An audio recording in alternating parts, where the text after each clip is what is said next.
to the Muslim Viewpoint, a video podcast powered by the national non-profit media platform American Muslim Today, and I'm your host, Rifat Malik.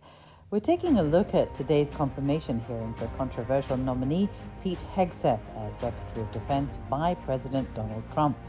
From his qualifications to his problematic views, including his derogatory comments about Muslims and Islam, blanket support for Israel, among other issues. Pete Hegseth, a 44-year-old military veteran and former Fox News host, is not your typical pick for Defense Secretary. In his opening statement to the Senate Armed Services Committee, despite protesters interrupting him, Hegseth defended his record. "I joined the military because I love my country and felt an obligation to defend it. I served with incredible Americans in Guantanamo Bay, Iraq, Afghanistan, and in the streets of Washington, D.C., many of which are here today.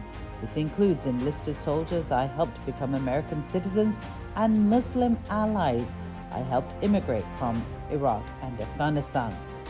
This statement of self-praise stands in contrast to numerous reported comments and actions he has taken in connection with Muslims and Islam.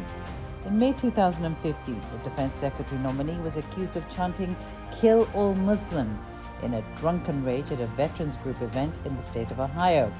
It was during a work event for the Concerned Veterans for America nonprofit when he allegedly got drunk at the hotel bar and yelled multiple times, "Kill all Muslims." His attorney, Tim Parlatore, refused to explicitly rebut the claim in a response to the New Yorker. "We're not going to comment on outlandish claims laundered through the New Yorker by a petty and jealous, disgruntled former associate of Mr. Hegseth's," he said. During an appearance on the Fox News show Hannity in 2019, Hegseth compared Michigan Democrat Representative Rashida Tlaib, a Muslim Palestinian American, to Hamas in a discussion about policy positions of the Squad, a Democratic group including Ilhan Omar, Alexandria Ocasio-Cortez, and Ayanna Pressley. Hegseth said that the group of prominent progressives exposed the real agenda of today's modern left, stating, "If you look at how Rashida Tlaib talked about President Trump having a hate agenda, I could therefore look at her and say that she has a Hamas agenda." In 2019, he held an influential role in advocating for Trump to intervene on behalf of service members in 3 cases involving war crime accusations. Hegseth outraged Muslims when he lobbied for pardons for Army Lieutenant Clint Lawrence and Army Major Matthew Goldstein, and pushed to support Navy SEAL Edward Gallagher. Each of them were facing charges or convictions related to alleged war crimes committed against Muslim combatants in Iraq and Afghanistan. These are men who went into the most dangerous places on earth with a job to defend us and made tough calls on a moment's notice, Hegseth said on Fox and Friends in May 2019. "They're not war criminals, they're warriors." In his 2020 book, American Crusade, Hegseth fulminated against Muslim birth rates and what he characterized as the infiltration of American communities by refugees and migrants whom he accuses of leeching off government support. He writes that Islam is not a religion of peace, and it never has been, and claims that all modern Muslim countries are either formal or de facto no-go zones for practicing Christians and Jews. When it comes to the Holy Land, he's staunchly pro-Israel, describing the two-state solution as lip service and viewing the Israel-Palestine conflict through a fundamentalist evangelical biblical lens. In his words, "This is not some mystical land that can be dismissed. It's the story of God's chosen people." On NATO and China, his critiques are sharp, calling NATO outdated and accusing China of building a military specifically dedicated to defeating the United States of America. Hegseth's views on extremism and military diversity are polarizing. He's criticized efforts to address extremism within the military, calling the issue fake, and accusing leadership of pushing rank-and-file patriots out of their formations. This stance, along with his controversial comments about women in combat roles, such as saying in his book, The War on Warriors, "I'm straight up just saying we should not have women in combat roles," has sparked outrage. During Tuesday's hearing, Senator Jack Reed, the top Democrat on the committee, didn't hold back. He stated, "I do not believe that you are qualified to meet the overwhelming demands of this job."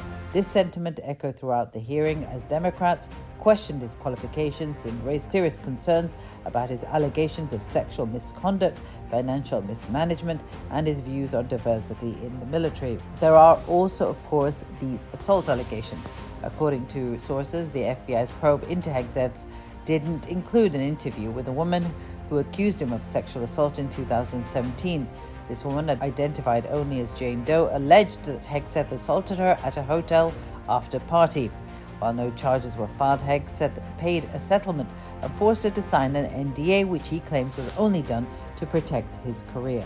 On the allegations of excessive drinking by Hegseth, including on the job at Fox News, when pressed by Senator Mazie Hirono about abstaining from alcohol if confirmed, he responded, "I'm not going to have a drink at all," likening it to the Pentagon's General Order No. 1, which prohibits troops from drinking while deployed. Support for Hegseth, however, was predictably strong among Republicans. Senator Roger Wicker called him an excellent choice, arguing that his unconventional background could bring much-needed change to the Pentagon. Wicker acknowledged allegations but dismissed most of them as anonymous sources. Hegseth defended his nomination with confidence, saying, "It is true that I don't have a similar biography to defense secretaries of the last 30 years, but President Trump believes it's time to give someone with dust on his boots the helm." Well, that's it for now. Thank you for joining me on Muslim Viewpoint. If you value our public service journalism, please support American Muslim Today, a 501c3 nonprofit, by following us on social media at American Muslim Today or donating at AmericanMuslimToday.com. Before you go, don't forget to hit that subscribe button. Until next time, I'm Rifat Malik.